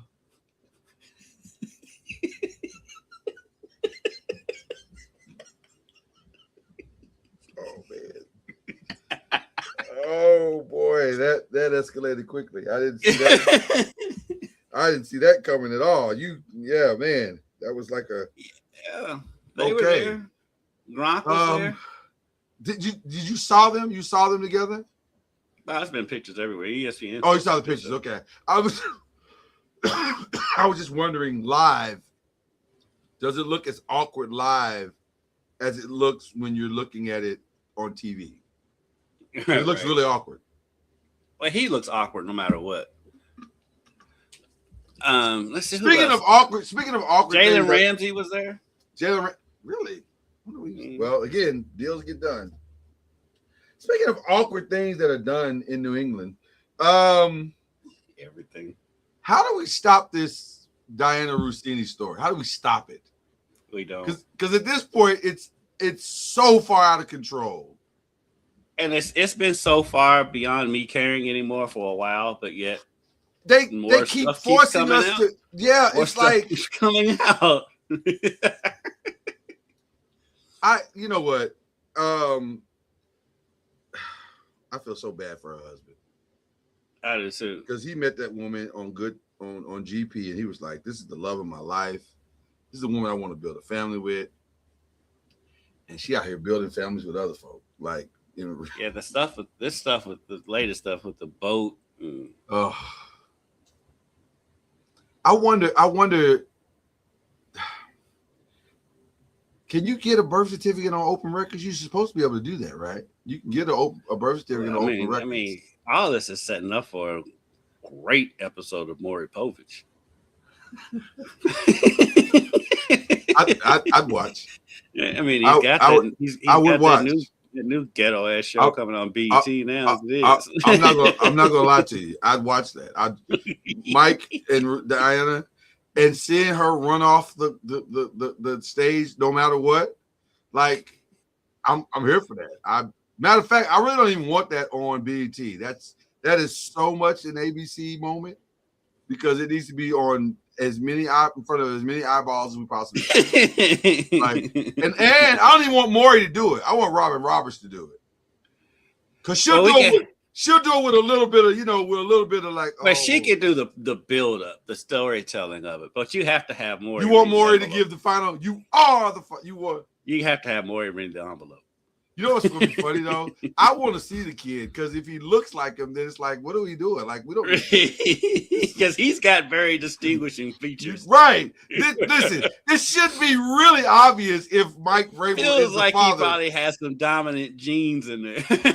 Even though she's got some dominant genes, because she's Italian, so she's. If this kid has like a fat old like neck chin and a thick neck, it's his kid. Yeah, right. It's his kid. You don't have to guess. You don't have to guess. Okay, I got to get to my favorite story before we get out of here. My favorite story of the week by far. And it's also my first shout out. Shout out to Stephon Diggs for standing on business. I don't know if you want to go fight on that hill. Well, here's what I mean by it. Slade said that this man slapped her, strangled her, and owed her money. And I know her name is Jamila Adams. Her real name is Jamila Adams. Mm-hmm. But I guarantee you she's kin to Juicy Smouye. I guarantee you. Because she was clearly like, without question, Kendrick. I don't know how much of this you saw. Not much. Without question, she is the worst star witness in the history of the legal system. I haven't seen much, but what I have seen does confirm what you're saying. Oh, because I honestly didn't even know that the trial was going on until it kind of popped up in my timeline, and I watched one video. The video was like 2 minutes and 30 seconds. And in that 2 minutes and 30 seconds, I was like, oh boy, you're going to lose this spectacularly. She said, I never sent that message. I never sent that message. And the defense was like, ma'am, I have the text messages right here. Is this you? And when she said, I don't know how to answer that, I said, well, there it is. Yeah. Yeah. There it is. That's what she said. She said, there's so many amendments to the Constitution of the United States. I can only choose one. Let me tell you something. Let me tell you something. Jamila Adams is a good time. I see why he dated her. I do. I get it. She is, because she's a stone cold nut. I don't even blame her for the failure. I blame the prosecution because you clearly didn't do due diligence. They was pulling out so many receipts at this. They had dash cams. They had videos of her dancing the day after. The dancing videos is what I saw. I was like, who is on this prosecution team? Where are the interns? Where are the people where are the paralegals that are supposed to do the research to prepare this trial? Who prepared this woman for court? She is awful. And God bless her. She did the best she could to try to preserve the thing. She did. She was like, well, I mean, he pulled a move on me. He strangled me, but then he turned around and grabbed me and then threw me to the bed. What? Like, what are you talking about? It was crazy. But it was a good time though, Kendrick. It was a good time. But it would have helped her tremendously if she had watched that Dave Chappelle episode, because she needed the fifth bad. And by the way, that's why the Constitution was set up, for moments like that. You don't have to say you don't understand. But just say I plead the fifth. Thing is, that's why there's this funny little thing when it comes to lawsuits called discovery. That's what I don't understand. That's why I didn't understand what the prosecution was doing. I'm like, y'all had access to the same information. Why didn't y'all? Was a certain couple of people who've been running around talking about they're gonna sue people, and they never do. Right. That's why it's discovery. Listen. And I'm talking about, shout out to Stephon's team. They were ready. They were more than ready. Man, when that lady hit her with didn't your legal team reach out and ask for $5 million? The look that she looked, she's like,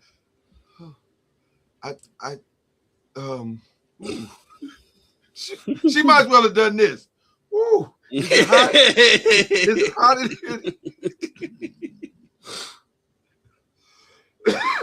I thoroughly enjoyed it. It was a fun time. The fastest I've ever seen a jury in an assault case come back with a verdict. Bro, I saw the video, and then 2 seconds later, I saw the verdict. Yeah, it took them, and I think it would have happened even faster than that. But I think there's a little bit of a walk from the jury box to the room, and then you got to fill out the paperwork. But Yeah. I'm sure the majority of the time was done. They had made up their mind in the jury box. I'm sure they did a straw poll. Was like, y'all, we all know she's guilty, right? Because we can beat traffic at this point. We can all Right. beat Yeah, traffic. we can get home. We can They were home before 4 o'clock. Yeah. We can get home in time to watch our stories. They got home in time enough to see themselves on the news. Right. So that was the highlight of my week, was watching her. She really made my week. Just to see the systematic. But now this is the part I hate. Because there are women who are going. By the way, this is not to say that Stephon Diggs is not like challenged in many mental ways. This whole situation is all his fault. He could not have been stupider if he tried. This is all his fault. I mean, every single bit of this is his fault. But having said that, I hate that this makes it harder for the next woman to be believed. Yeah, who's telling the absolute truth. I do believe things got weird in that room. I do totally believe that. do. I don't think he strangled her and choked her and all that foolishness. But I do think things got weird when he said, I won't be with you no more, and I'm not going to pay you. Mm-hmm. So, but boy, she could not hold that lie together at all. It was rough. I felt bad. Yeah, but for him, though, I mean, it's common sense. You can't be messing around with somebody you paying. You can't mess around with your employee. You can't. No. You can't. Although it appears he's doing that with the several women on the staff. But, but I really wanted, I'll close with this. The only thing that was missing was, God rest his soul, but Tommy and Martin and Cole running up behind her going, keep the line alive! That would have taken it to a whole nother level if somebody would just yell that out in the room. But she tried it. I mean, she definitely tried it. I got to give her points for trying it. She did try it. But it seems like she would have had a better chance if she had just said sexual harassment, because at the end of the day, he was her boss. She would have won a sexual harassment case. As crazy as this all sounds, well, I don't know, because it was mutual. They were dating. They dated for like 4 years before he hired her. Oh, so that's different. I didn't know that. So I don't. This just was bad. This was I blame, number one blame is the prosecution. There's no way you looked at this case and was like, we can win this. There's no way you met with her in real time, heard her testimony, and was like, oh, we got a lock solid case. She's a stone cold nut. She is a loon. God bless her, but so is he. Well, yeah, without question. Without question. This is all, Stephon, I'm looking at you now. This is all your fault. You brought all this on yourself. This didn't have to be. There has to be a lot of maturing there. And by the way, Kendrick, he won, but he didn't really win. No, I mean, he's no spring chicken, and so NFL opportunities are, I'm sure, dwindling. Has he? No, he'll start to get some looks now. Yeah, he'll start to get some looks now. Yeah, now that it's over with. And the fact that he won in spectacular fashion because she made a fool out of herself might help him land on one more team, but it will not get him another paycheck. He's going to have to take a pay cut. He knows it. I think he knows. Oh yeah, he's got to know that, right? Well, I don't think he got big money to go to Buffalo in the first place. Right. Or not Buffalo. Or New England. New England. Yeah. And so, yeah, he's going to be like a third option receiver somewhere, most likely. Yeah. But again, shout out to Jamila. That was fantastic. Appreciate the theater. It was awesome. I have not laughed that hard in quite some time. I thought for sure I was watching the Saturday Night Live parody. I said this has got to be a Saturday Night Live. Sure one's probably coming this Saturday. It's got to be. If Saturday Night Live doesn't do this, then they're not nearly as good as I thought they were. Because this is. I give them credit. They've been dead on with parody and stuff. Yeah, this is tailor made. This is tailor made for Saturday Night Live. They've lobbed this up perfectly for them. So we'll see if they take the bait. But all right, that's all I got. Matlock season finale, fantastic. That's a summer watch. You got to watch that if you haven't. I think the season finale for Law and Order goes down, and SVU goes down tonight. So that'll be interesting. Stuff on network TV? Not really. I'm like, how do you know? I don't watch a lot of appointment TV at all. Like I'll tape it, record it, whatever, and then I'll go back and watch it later. Like when I'm working at night, I'll watch it then. But I don't in real time. No, I don't watch anything in real time anymore. That's over. I don't think anybody's ever going to watch anything in real time anymore.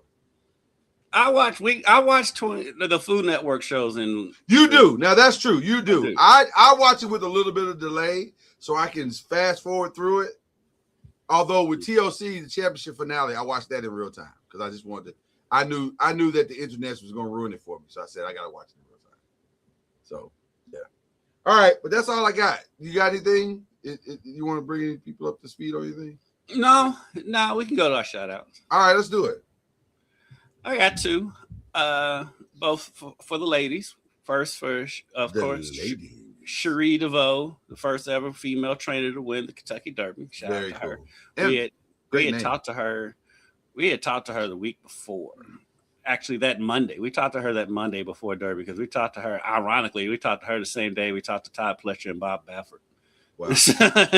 So, shout out to her, and then shout out to University of Louisville's softball team. They're having one of the best seasons of their history, of their program history, and they got a huge walk-off yesterday afternoon. They played at 1:30 against NC State in the first round of the ACC tournament. Louisville's the 5 seed, NC State's the 12 seed, and Madison Pickens got a walk-off single to left to advance them. They won 6-5, so they play Stanford this afternoon at 1:30. So shout out to the U of L softball team. Nice, very nice, very nice. I saved one of my shout outs for the end because I am a comedian fan. I'm a comedian aficionado. I have been a fan of stand-up comedy for as long as I can remember. And I don't just study the greats, but I like the new guys too. I love the up-and-comers. Kevin Hart did a show called Funny AF.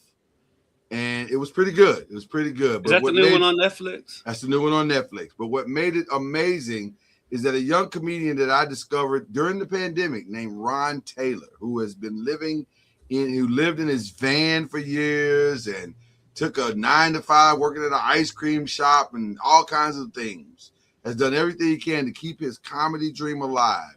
He was the winner of Funny AF season 1, and he was fantastic. I mean, it's a series. Yeah, it's a series. I've just seen it up there on Netflix. I didn't know what it was. Yeah. It was another Kevin Hart stand-up. Well, they're going through that Netflix is a joke. Thing right now. I saw they had that big thing. Yes, was it last night or the night before? I think it was last. The Met was on Monday. Oh, the Met Gala. By the way, can we just for a second? The Met Gala is a fundraiser, right? That's all it is. It's just a glorified fundraiser. Yeah. Can we just take the money that we're spending on these ridiculous outfits and just put that towards the fundraiser? Because I'm sure it's some form of fashion they are for some of them. Because it's not like they're gonna wear that stuff again. Let's be clear about some of them outfits. Y'all look crazy. I don't care what you listen. This feels very much like the king that was naked and everybody tried to act like he wasn't, but then the little kid came and said, "Hey man, that dude is naked." That's not, the Emperor's clothes is what it's called. Yeah. This feels the weirdest a lot like that. one was it Charlize Theron or was it Heidi Klum? There's dressed in like old Greek goddess, like a marble statue. Like it was marble. It was like I didn't know who it was. If I'm being honest, one of them. It was one of those two. Yeah, in the white. Yes, I saw that one. and like she couldn't even move her face. No, she couldn't. It was a mask. It was a full-on mask. Yeah, I'm but that wasn't the weirdest one. I didn't see. The weirdest one was Janelle Monáe, who had on. It was grass. She's weird on Random Thursday. I'm giving you the Drewski right now. It was grass, and it was all tied together with electric cords and computer ropes. I wish I could find it real quick, because I'm telling you, I don't even know I don't even know what you were thinking when you put this outfit together. Like, and I'm sure it has some deep meaning that she and the designer contrived together. Oh, and was like, oh, this is about global warming and da da da da da da da. But just let's keep it a bean. Girl, you look crazy. Like, it was. I don't understand. I don't. This ain't my area of expertise. Let's just keep it. That's where the real problem is, Kendrick. The thing that made me laugh, which was kind of subtle that most people probably didn't catch, is Harlow basically had on the same weird outfit at the gala that he had on at Derby. So, because it was a weird outfit, but it wasn't like so weird that that it would stand out at the Derby. But like he had on a very similar outfit. It was ridiculous. So I gotta ask you a question about Jack, because I have not heard the new album. Have you heard it? I haven't either. Chad ripped the album. He was like, it was awful. So I gotta hear it now. But that's the Janelle Monáe outfit. She looks like a transformer. See, that's what I said. I was like, why are you doing this? Like, I don't think you should do this. She is so pretty and so uber talented. And just does weird stuff. I could not tell you one Janelle Monáe song or album. I just know her performance. I know the music. I know the music actually well. It's very good music. It's really, really good music. Mm-hmm. But also, she does stuff that you go, I don't think you should do. Like, I could see conversations with her boyfriend if he's like relatively normal. I could see him going, sweetheart, I don't. Is she with a guy right now? Because I know she was. Well.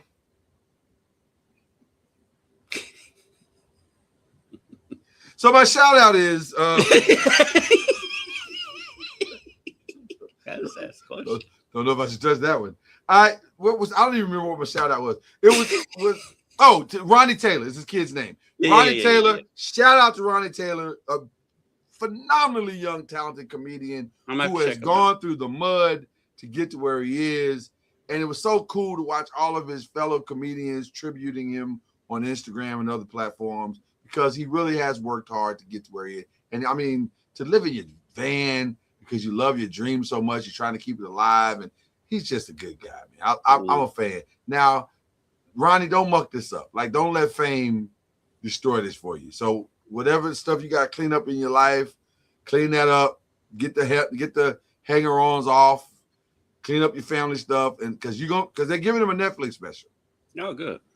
So that's the winner. The winner gets a Netflix special. So once that is emerged, you're in the game. You are squarely in the game at this point. So I'll have to check it out. Yeah, but I like Ronnie. I like Ron. He's a good kid, and he deserved it. He worked his behind off to win this thing. I'm gonna be honest with you, I didn't think he was gonna win, because there was another guy that was like burst out the gate from the beginning, was dominant throughout the entire thing. And then right at the day of the finale, Ron put together a solid set, and it was fantastic. So there it is. So that's my shout out. I want to give that young man his due. We out of here. I hope you enjoy your weekend. More NBA basketball going down this weekend. I don't know what else is going down this weekend. UFL, I guess, is going down this weekend.